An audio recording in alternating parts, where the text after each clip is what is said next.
Good morning, everyone. Nice to see so many of you here this morning.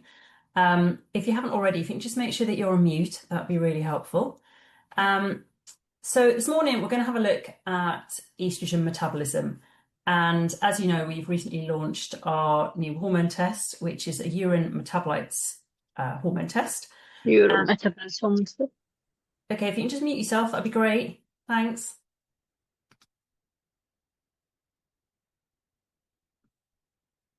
Sorry. So we're going to have a look through estrogen metabolism. Now, just briefly, hopefully you know all of us by now. I'm Charlotte Hunter, I'm a nutritionist and I'm head of KBMO, and I also have my own practice where I specialise in women's health, particularly around menopause. We've also got a few of the team on the call this morning, so you might recognise their names in there. What we're going to look at this morning is really to have a look at the hormone test. Now, this isn't going to be really in-depth session on everything you possibly need to know about estrogen metabolites. But what I want to do is just give you a good overview so you can use the information in practice. Because I think sometimes we're giving more and more information, but more information doesn't always help us be better practitioners and actually apply that information in practice. So we're going to have a look at some basics of estrogen, the steroid pathways, have a look at estrogen metabolism as a whole. We'll touch on methylation. We'll also have a look at BPA, which is one of the markers in the test, and then really all the logistics of how to order and how the whole thing works in terms of using the test, but also the support that we can offer as well. Now, while I'm talking these next couple of slides, it'd be a great idea if you could have a look at the steroid pathways. Now, there is a link on our website. Sorry, Em, I'm just going to put you on the spot there. If you could pop that in the chat, and then if you have that in front of you, that can be helpful. It's not necessary or essential, but you might find it useful just to familiarise yourself with the steroid pathway chart that we're using compared to others that you may have looked at in the past. So what is the Hormone Insight Test? Well, it's actually the test that is provided by ZRT. It's their Advanced Urine Hormone Metabolites Test. We call it the HIT test because it goes with our other tests, our food inflammation test, which is the FIT, the CIT, which is the cardiovascular inflammation test, and we do have some new tests coming early next year around organic acid testing. So, and also the honest answer is, whenever we did any recording, I could never actually say advanced urine hormone metabolites test, and I've just done it again there. So, perfect point. Now, I think it's really easy to get stuck in a rut using the same tests simply because we're familiar with them. I've been doing it for years, and you probably know I use another very well-known test, and I worked in clinical support for another lab that sold this test, and I've also spent a lot of that time working with practitioners and mentoring them around hormone testing, and especially around Dutch testing. I promise I won't mention that again. But I think because we get to the habit of using the same test, it doesn't mean that they're still the best option for us, our clients, or our practices. And I think that's where the HIT can come in. It's I say it's a fresh approach. It's not actually, because it's been around for a really long time. But what I want to really say is that, it's a bit cheesy, but, you don't always have to go Dutch anymore. There is another way. And the HIT test, as I've said, stands for Hormone Insights Test. It's been developed by ZRT Laboratory, and it might be new to some of you in the context of hormone testing, but it's not new to us. It's not new to science. And actually it was developed, they developed the very first urine metabolites hormone test. And it was really the foundation that the other tests were built on. And a little known fact as well is that this was the test that actually inspired the Dutch test. So it's not a fad, it's not a knockoff, it's not just another hormone test, it's actually the original test with a proven track record. And now we've partnered with ZRT to bring this test to you. So if you do want any more information on the actual test, please get in touch with us and we can support you around that. So let's get stuck into what we're going to be talking about today.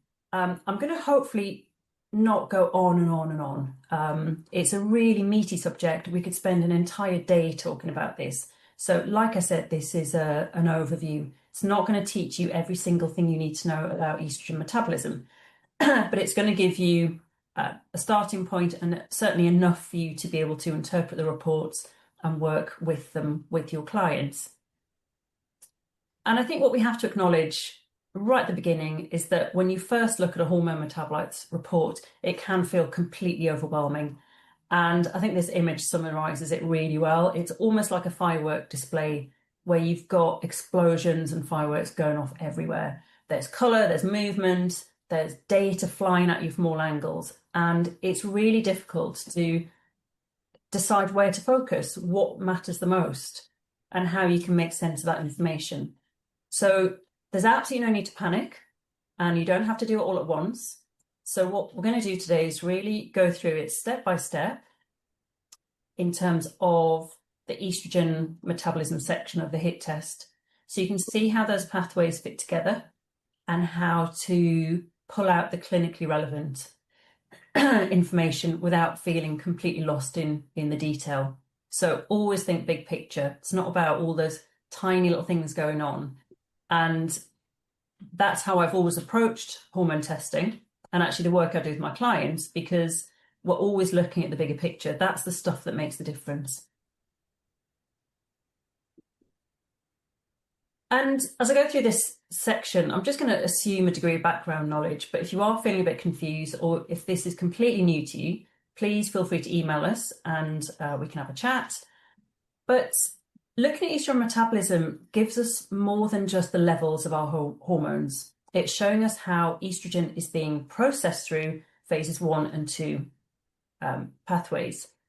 And it's particularly useful where symptoms suggest hormone dysfunction, so things like PCOS, endometriosis, adenomyosis, fibroids, PMS, PMDD, and all the other conditions that you're dealing with in practice.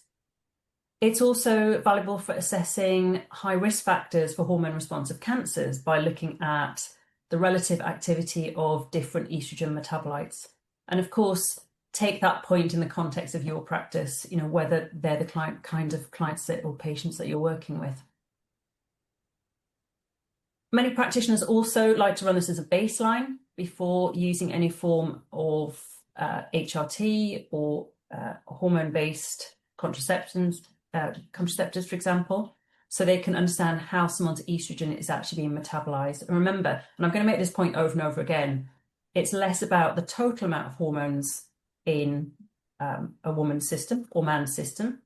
It's how the body is using those hormones. And that's the bit I think as functional medicine practitioners and non-prescribing practitioners, that's the real gold for us, I think. And also something we don't often talk about is don't overlook the autoimmune connection either. So dysregulated estrogen metabolism can be relevant in conditions like thyroid autoimmunity, rheumatoid arthritis, lupus, etc., where we tend to see elevated estrogen metabolites. Not always, but it's a pattern that the lab has identified.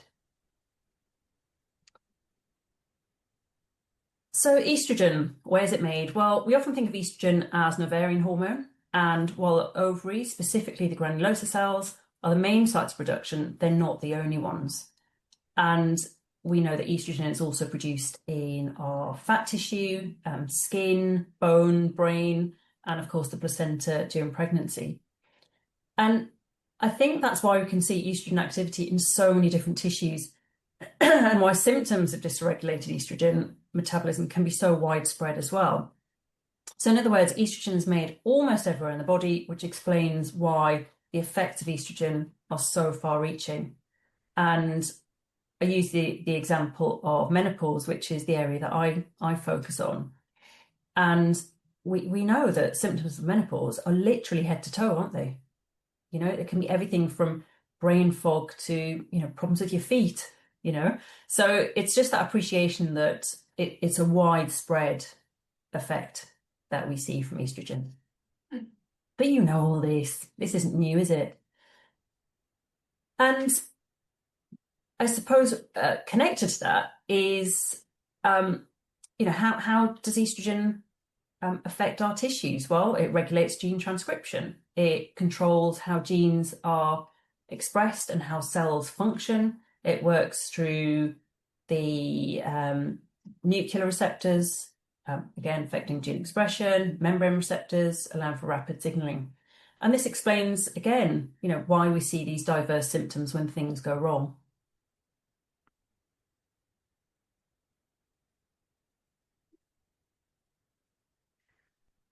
And of course, estrogen is not just a reproductive hormone. I think we've alluded to that point already. It's a systemic modulator. So we see anti-inflammatory effects in the right context, but it can also promote inflammation if that balance is disrupted in any way. It regulates the proliferation and the differentiation of cells and can also influence angiogenesis, which is why, again, this dysregulation really matters in hormone-responsive cancers. And again, take that comment in the context of your practice. We know it's essential for maintaining bone density, skeletal health. It drives ovulation, reproduction, and obviously coordinates the menstrual cycle. It also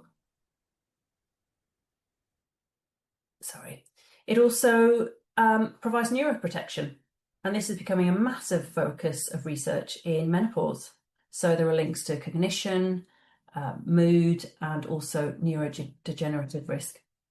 So I guess the key message so far is estrogen is a powerful modulator, but only if it's present in the right place, at the right time, and in the right amounts. And this is a really key point. And it's a slide that you should be putting a star next to, because this is really what we're talking about. We're not talking about how much of a hormone we have in our systems. Obviously, that is important. But what we want to do is dig a bit deeper and understand how estrogen is potentially working as that modulator and how those pathways could be disrupted and could be affecting some of the symptoms that we're seeing in our patients and clients. So, steroid pathways. I know this makes a lot of people's hearts sink when they think of the steroid pathways, but don't worry. What we're going to do is just very briefly look at this, but our focus for today is around the estrogen metabolism section. But as we know, all steroid hormones begin with cholesterol, which is converted to pregnenolone before branching down into this full cascade. And you can follow this in the diagram at the top there. So cholesterol, pregnenolone, and then you can just follow the arrows down. And these pathways are shaped by nutrition, environment, stress, our genetics, and really any factors that can, I suppose, push or pull them in different ways, making them either helpful or particularly harmful or perhaps harmful.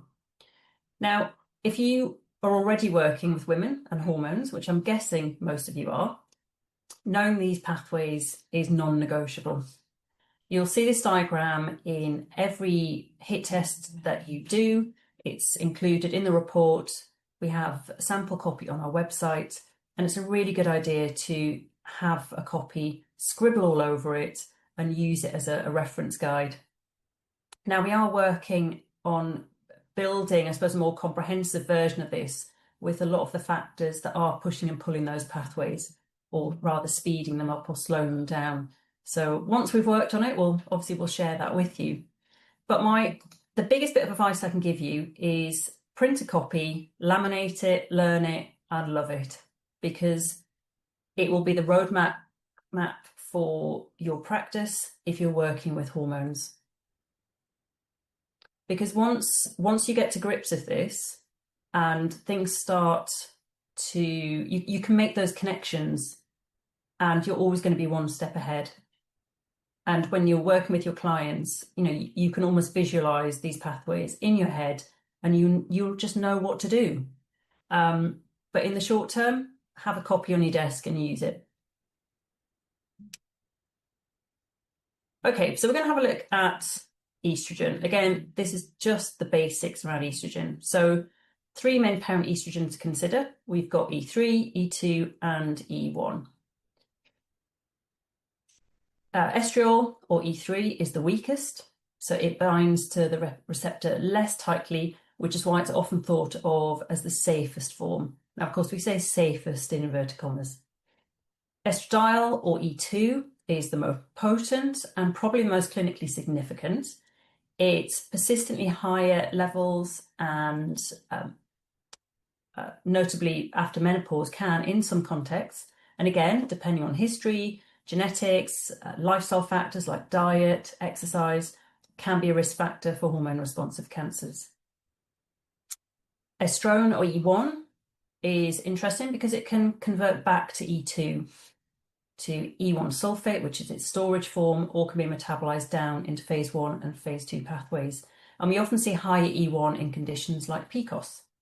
Again, this is observations from the laboratory. But I think even just looking at these parent estrogens, we can already start to pick up on patterns, indicators, and also early clues about hormone health. So this is the information that, we can access very easily. We can do this in, blood testing, dry blood spot testing, saliva, urine, all of it. But really what we want to do is look at this in more details. This is just a very top level amount of information. So I think before you even order a HIT test, read it, interpret it, it's always good practice to think about what you're going to expect to see. So building a hypothesis is part of, I suppose, our clinical reasoning. You want to be able to predict different scenarios based on the case history. So that means considering your client's symptoms, their current or past use of HRT or other hormones, any supplements, medications, lifestyle, the whole picture, the whole clinical picture, and start to think about how they may affect the hormone pathways. We also need to think about the types of hormones our clients are using. So, for example, oral estrogens are going to result in much higher metabolite levels due to first-pass metabolism, while topical or transdermal routes will lead to a much less extreme profile. And I think this matters, doesn't it? Because in clinical practice, we do see women on very, very high doses of estrogen, and that is going to be reflected in the results. That's not to say it's a good or a bad thing. It's just something that we need to be aware of, because we can't tell our clients to start, stop, or change their hormones. That's way beyond our remit. But we have to be aware of that so that we can integrate that into our interpretation of the data that we're looking at. So that was just a very, very brief background on, I suppose, the nuts and bolts of estrogen. What I want to look at now is estrogen metabolism in a bit more detail. And if you do have a steroid pathway chart there, this is the section that we're looking at. So the estrogen metabolism part. So estrogen metabolism looks complicated, doesn't it? I think especially if you're new to it, but the key is to look at the bigger picture rather than every single individual row, arrow, and section. And there are three main phase 1 cytochrome P450 enzymes that you need to know. So CYP3A4, CYP1A1, and CYP1B1. CYP3A4 leads to estriol, which is E3, while CYP1A1 and CYP1B1 both metabolize estrone, which is E1, and estradiol, E2, down different pathways. Now, this will make a bit more sense as we go through this, so just bear with me for now. The products of CYP1A1 and CYP1B1 are catechol estrogens, and this is where COMT comes in. Now, COMT methylates those catechol estrogens, which is a key detox pathway and also a protective step. After this processing, methylated estrogens are then excreted through urine and stool. And for the purpose of the HIT test, these are the patterns that we're looking at. So which pathways are being favoured and whether methylation is working efficiently. Okay, and I think that's a key point. That's really what we're thinking about. Now, one of the markers on the report is estrogen quotient, or EQ.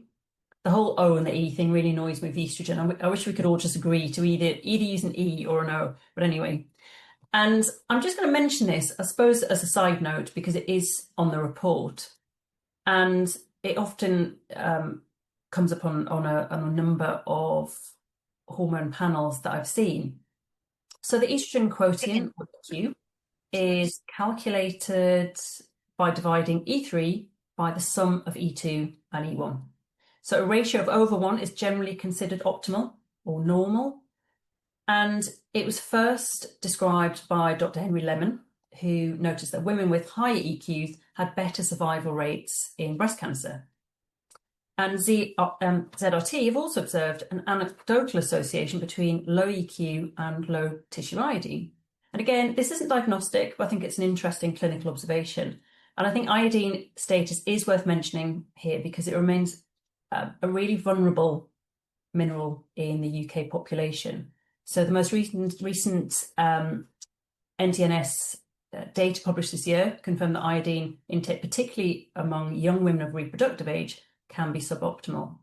And of course, I know you've all been studying the data tables in your spare time, so I don't need to tell you that, do I?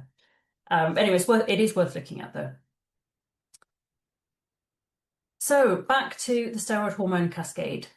So, I'm not going to talk about everything around this. We're almost jumping from the top section that we spoke about straight down to the estrogen part.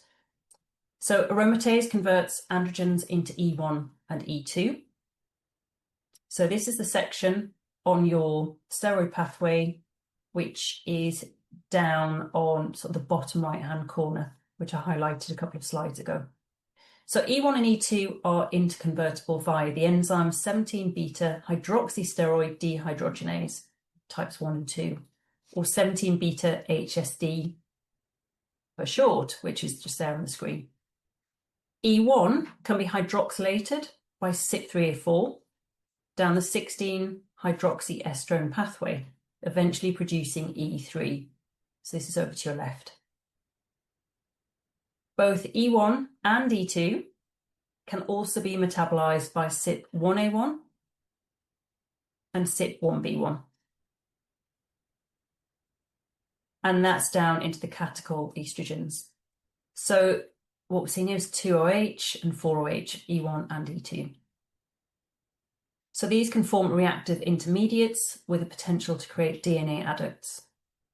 And that's both, that's the 4 and the 2.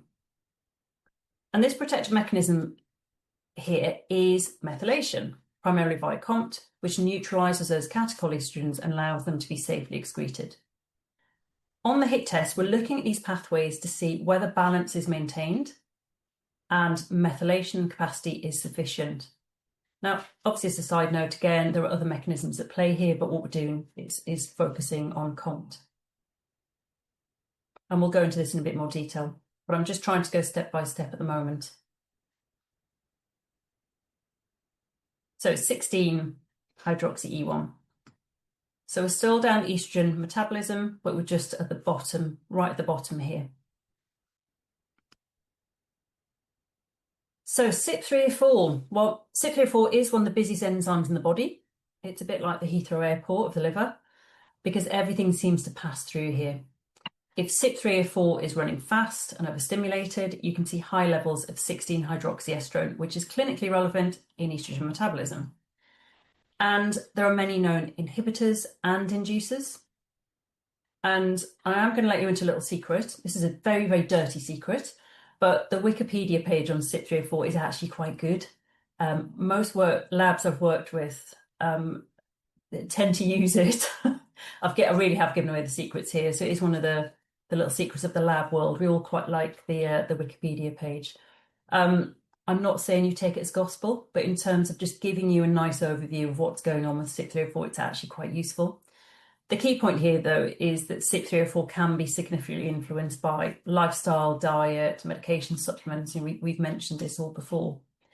And I think a word of warning around CYP3A4 is that it's involved in so many different processes. Any shift here will have a ripple effect across multiple other pathways, not just estrogen. So I think you have to bear that in mind if you're looking at supplements to support this part of estrogen metabolism. And 16-hydroxyestrone, again, we're still in this same section on the chart. So we've looked at CYP3A4, and now we're looking particularly at the 16-hydroxy E1. And I think it's probably one of the more controversial metabolites because it can be both helpful and harmful. And I think that's the message we need to think about in relation to everything we look at today. And thinking back to that slide where we need the right things in the right amount at the right time.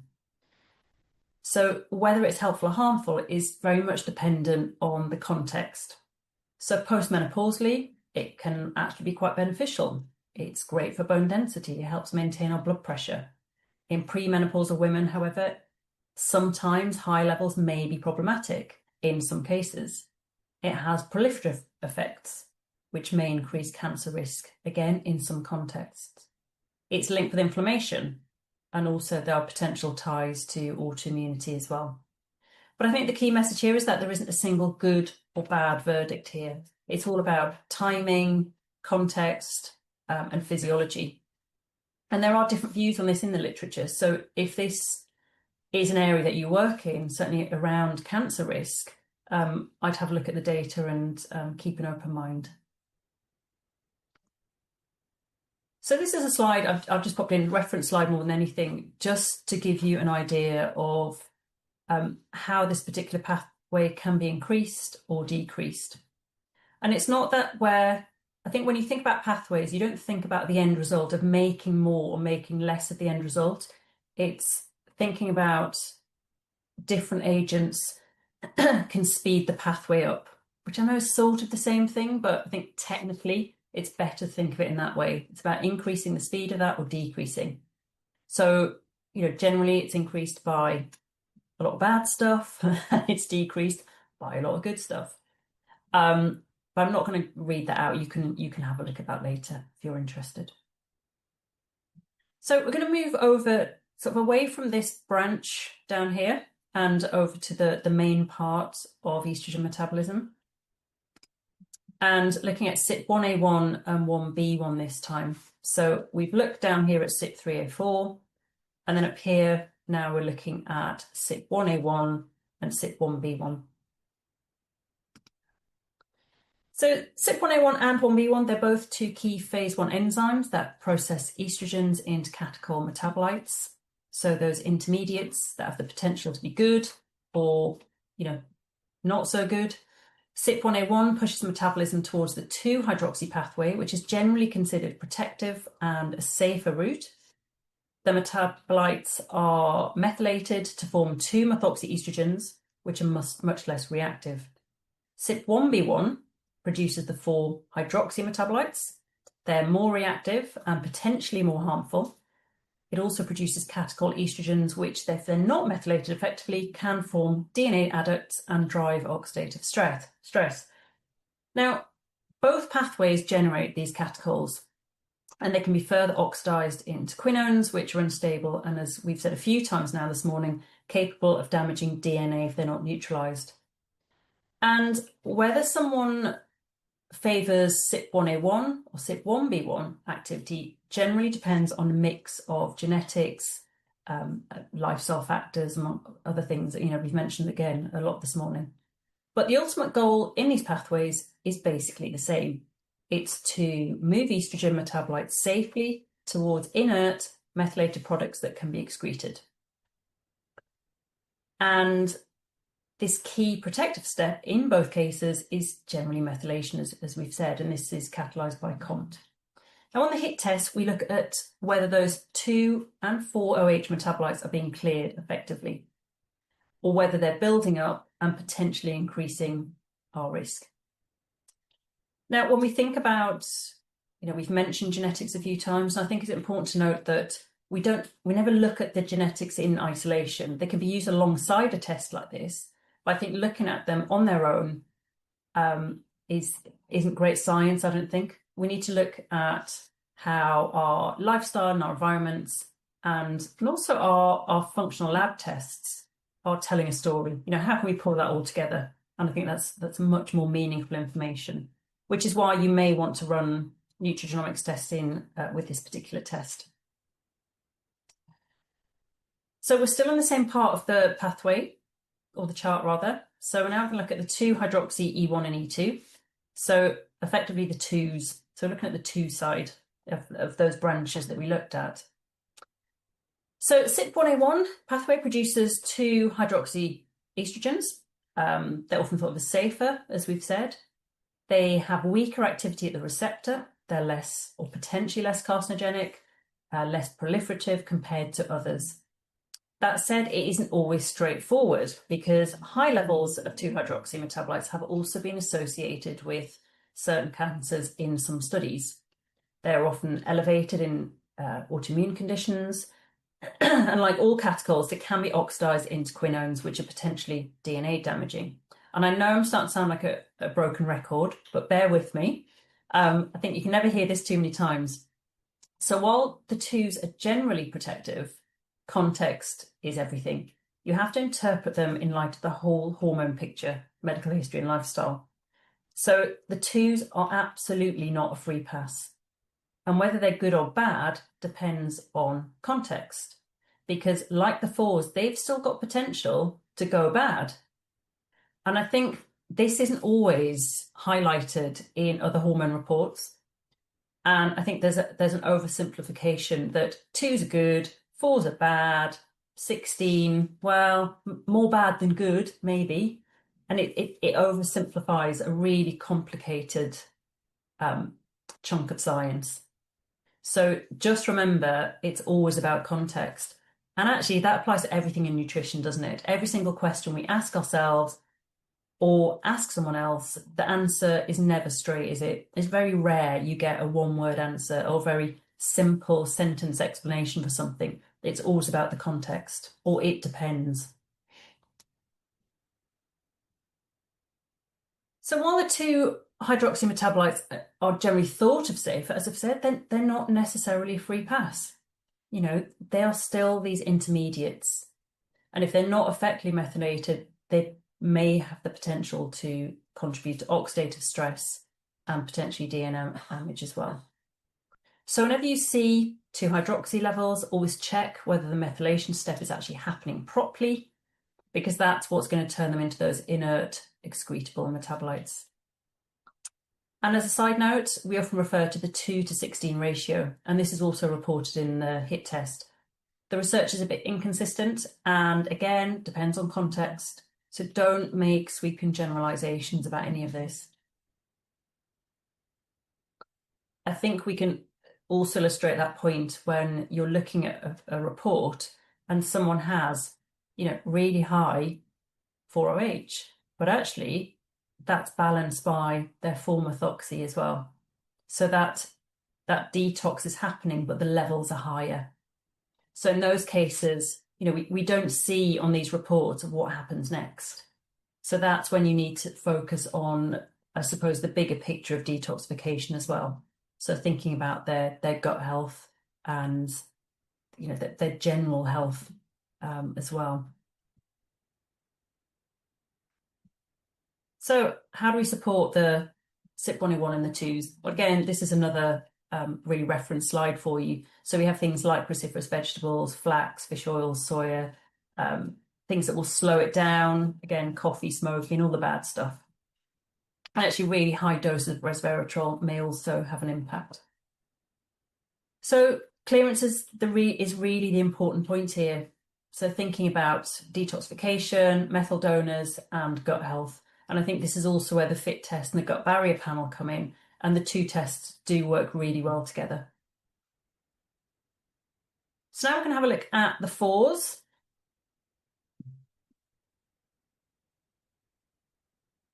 So CYP1B1 is, CYP1A1 produces the 4-hydroxy estrogens, often labeled the bad guys. The metabolites are proliferative, they inhibit apoptosis, they're strongly active in tissues like the myometrium, and they're typically higher in pregnancy, which makes sense, doesn't it? Pregnancy is a state of rapid growth, things are building, and changing rapidly as well. CYP1B1 is also has a high affinity for E2 than E1, which makes E2 metabolism particularly important here. In the presence of oxidative stress, 4-hydroxycatechol can easily convert into quinones to form DNA adducts, and again, if they're not neutralized, that's going to increase risks. They also bind to estrogen receptors, which add another layer of, I suppose, biological activity. So the message here is 4-hydroxys are not automatically bad. What matters is whether they're being cleared effectively by methylation and thinking about big picture. So look at the other pathways. What is the overall balance? Don't just automatically think 4s are bad, 2s are good. It's way, way more nuanced than that. And if we have a look at, I suppose, this side of the diagram again, we're looking at the 2s here. We have got this potential to form quinones. So, of course, we want to measure that and manage that if needed. But this potential, is support. I suppose it's sort of replicated by the 2s as well. The potential is still there. Not quite to the same extent, but again, the 2s aren't a free pass and the 4s aren't automatically bad. So it's all about balance. So methylation, I don't need to tell you all about methylation because you know it all, but we know that it's influenced by many factors, so genetic and environmental. So in terms of the HIT test, COMT is the key enzyme that we're focusing on. And we know that variants in our genetics can slow activity, can alter how quickly those catechol estrogens are neutralized. Cofactors are really crucial. So I've just listed a few there. So we've got magnesium, B vitamins, folate, choline, methionine, SAMe, TMG, all of those. They all feed into that methylation capacity. Medications can reduce the efficiency of COMT as well and methylation. So again, a few examples: oral contraceptives, PPIs, diuretics, great long list. Again, they're all known to deplete cofactors or interfere in those particular pathways. Physiological factors, so hyperchlorhydria, that came out completely wrong. Smoking, seasonal affective disorder can compromise that capacity, and also things like mercury and cadmium all feeding into that oxidative stress. On the positive side, some compounds can enhance COMT activity. Again, you've got berries there, lithium, riboflavin, lower protein, which we don't really talk low protein diets, do we? All of those can affect COMT function in some cases. But I think, again, we have to acknowledge that a few supplements aren't going to massively change things in terms of this big picture approach of looking at our estrogen metabolism. We have to think about diet, lifestyle as well. And I think when you're interpreting methylation on the HIT test, remember it's rarely just about COMT. It's really just about genetics. We're trying to weave in lots of aspects of this whole story. So the big question is, how do we assess methylation on the HIT test? Well, it's really simple. You can see the ratios on the reports, and what we'll do is we'll probably go into this in more detail in our hormone help hours that we're going to be doing. So it's really just about the relativity of the hydroxylated intermediates to the methylated products. And that's it. That's as complicated as it gets on the test. But you can see that in the various parts of the test. So the 2 and the 4 methoxyestrogens are produced when COMT methylates the catechol estrogens. So this is a protective step. So it's transforming those potentially harmful intermediates into more inert or even beneficial metabolites. And the efficiency of this process really depends on COMT, as we've said. Some individuals will have SNPs that may reduce that activity and limit that methylation capacity. And the HIT test is showing us the output. But sometimes, as I've said, you might want extra data, so doing some genetic testing can be really helpful. And the clinical question that we need to ask is how active is COMT in this individual and how much of an impact is it actually having? To support methylation, we can also decrease the oxidative environment. So supplying the right cofactors for methylation is one thing, but we also need to think about those dietary factors, which we'll have a look at. And I've just popped some examples on here. So we've got, I suppose supporting methylation is, yes, those cofactors are needed, but reducing that oxidative stress is so important. And I think when you see elevated fours, especially the hydroxy, or perhaps you're not getting a good indicator of effective clearance, I think that's when certain antioxidants can be really helpful. So we've got resveratrol, quercetin, biflavonoids, proanthocyanins, and they're really interesting. You know, I think the anthocyanins are worth highlighting because they're one of the few antioxidant groups that have got some really cool research behind them. And I think the interesting thing as well is that we don't really fully understand how they work, because it seems to be the synergistic effect of their metabolites working together that allows them to have this amazing effect on our bodies. We've also got selenium, grapeseed, pine bark extract. Also endogenous antioxidants matter as well. So glutathione, NAC, precursor, they're also really important for neutralizing those reactive intermediates. And I think it's also useful to acknowledge that it's not just what we're adding, it's about avoiding exposure to certain toxins or smoking, alcohol, environmental pollutants, you know, all of those things. And I think that's certainly interesting from my clinical experience, because I'm working with women going through perimenopause and menopause, and they're all drinking Prosecco like it's going out of fashion. So they're really stressed about their menopause, but they're putting all the booze in as well. So they're quite difficult conversations, but I think sometimes it's not just the supplements as a quick fix, it's those wider lifestyle choices as well. But I think, as before, the overall aim here is this big picture risk reduction.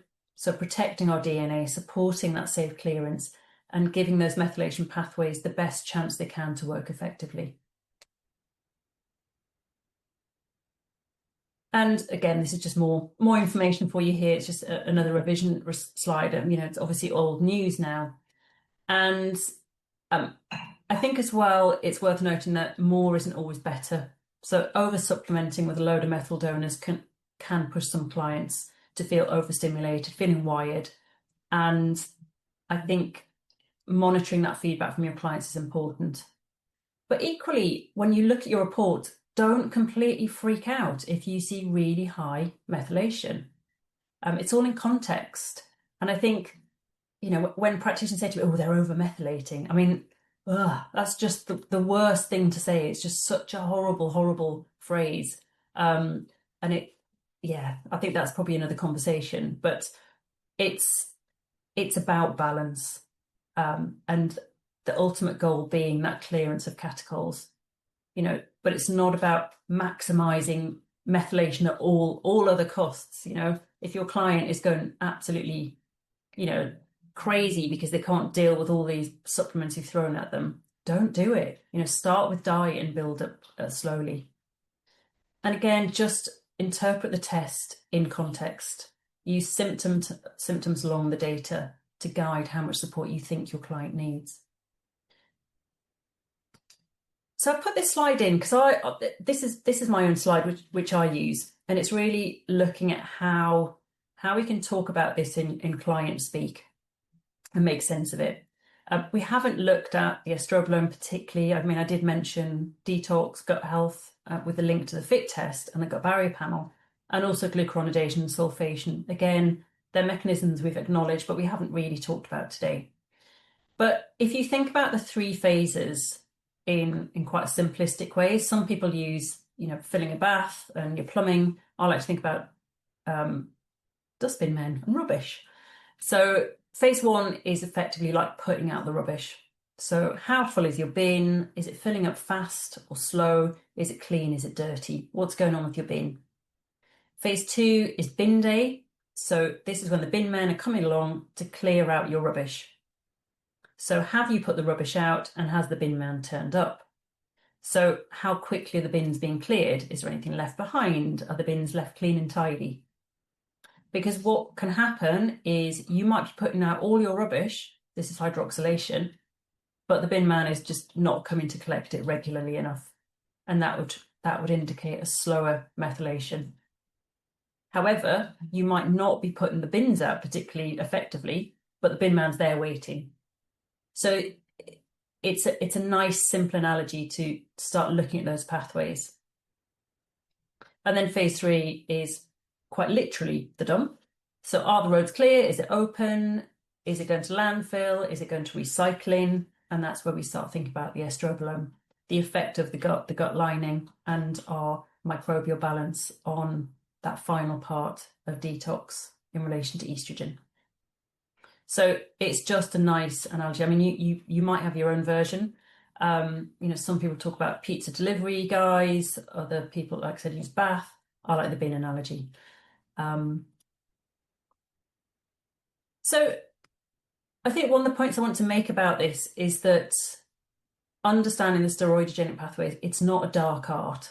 It's just about thinking of the flow, applying a bit of common sense, and thinking about it, in quite a logical way.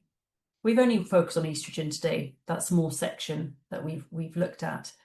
But I think it's a bit like driving. You can do anything as long as you take your time and think about what you're doing. It's like looking at those parking spaces. I'm never going to get into that, but actually, if you just take your time, yeah, it's no problem. So you don't necessarily need to know the inner workings of your engine.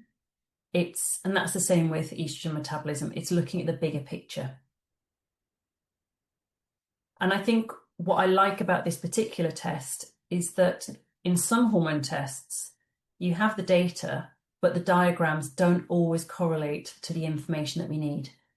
So for example, they may only represent E1, but actually why are we only looking at E1 when we need to be looking at E2, which is really the one that's the most significant, the most interesting, I think. But you need to look at the actual data in the tests, not just the diagram. And I think that's what ZRT gets right. They give you the information that you need to know. And one of the markers we do have in the test, which I think is really interesting, is BPA.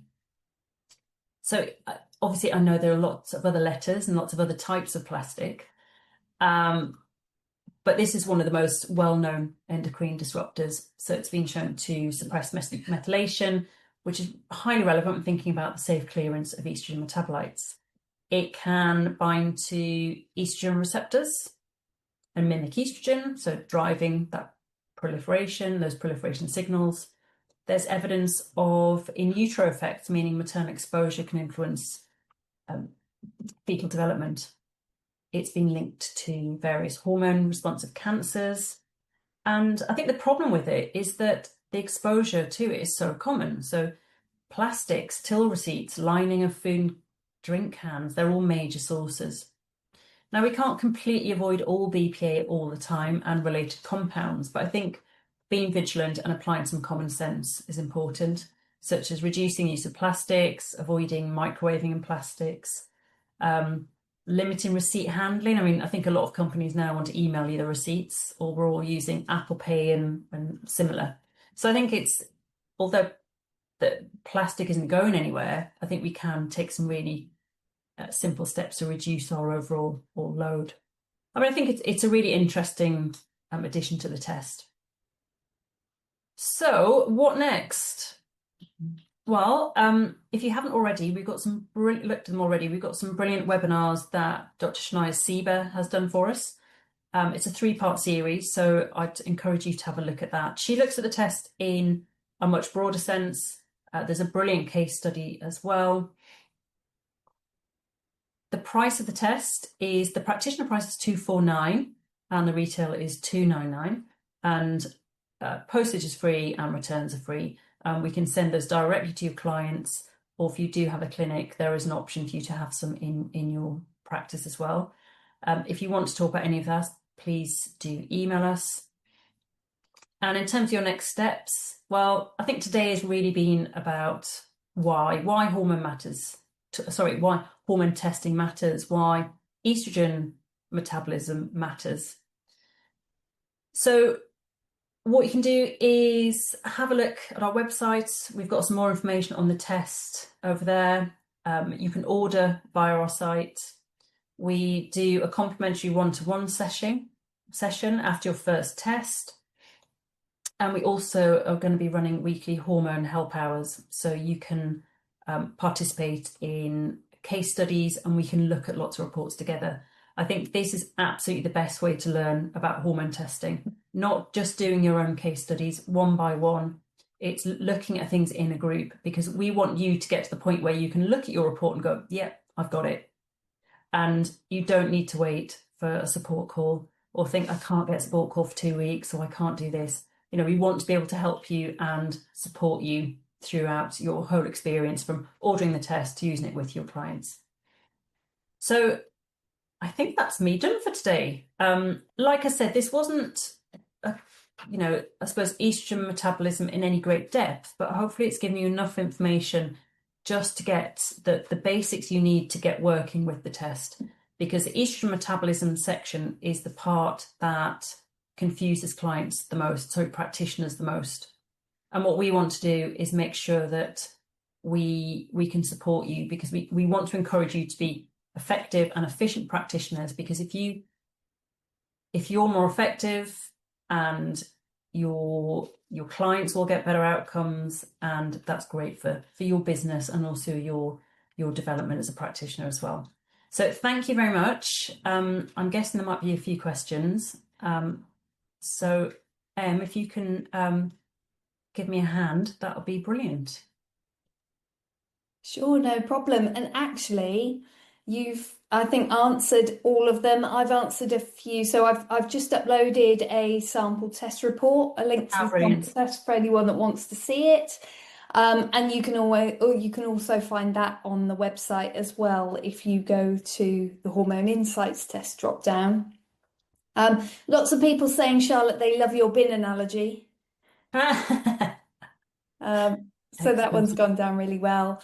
Hormone Help Hour that you mentioned, every Tuesday, 12 o'clock. Yeah. And you'll find the link to that on Instagram and various emails and things. I'm just checking. Cara's just said, my first HIT test being agreed by a client, really interested, will need some hand holding. Yeah, I think what you realise is that I was going to say a really bad pun. I can't bring myself to say it anymore. I don't think I can do it. I just can't do it. But when we were coming up with some of our emails and stuff around the HIT test, we did have an almighty catalogue of puns, including ZRT dials it down. So you won't get any dials on our reports. And I think I sort of made that point a few slides ago, that sometimes the diagrams can be a bit misleading, and they're not really telling us the whole story. And what happens is we I suppose we're led down a much more simplistic understanding of the 2s and the 4s, where we're all taught that all 4s are bad and all 2s are really good, but actually they've both got the potential to, I suppose, flip-flop depending on context. And all those background things. I mean, I was trying so hard not to keep repeating myself, but it's the same points throughout. Everything is dependent on context. It's all about diet, lifestyle, inflammation, blood sugar, genetics. It's the same list. And I think that's a really good framework to use when you're interpreting these tests, because I always have this little diagram sort of pinned on my board, and it's like a dog-eared post-it note that's been there for forever, which whatever you're looking at the steroid pathways, if you don't know what to do, just step back and think, well, are these pathways being driven by one or more or all? of the factors which include inflammation, stress, blood sugar, and genetics. And even if you're really struggling, just think about those 4 things and you can make sense of the report. So do you think it's just a good, someone who hasn't had a period for 10 months, she's only 18, but very athletic? Yeah. I mean, generally for younger people, it's difficult. There isn't really an age where you can and can't do it. All we say is that for girls, we want them to have had at least 3 fairly regular periods, if that's possible. But I think in your case, if she hasn't had a period for 10 months, I think it'd be quite interesting to run that. Yeah.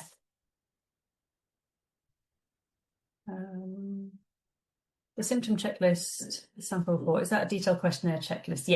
Yeah.